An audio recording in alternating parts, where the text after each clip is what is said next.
పురుషుడు గోపాల బాలుడైనాడు మురగరుడు ఎదుట ముద్దుగానే నిదివో పరమ పురుషుడు గోపాల బాలుడైనాడు మురగరుడు ఎదుట ముద్దుగానే నిదివో పరమ పురుషుడు గోపాల బాలుడైనాడు మురగరుడు ఎదుట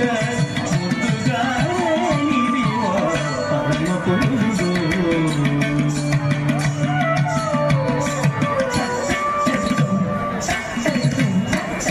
కుసడి కుసడి కుసక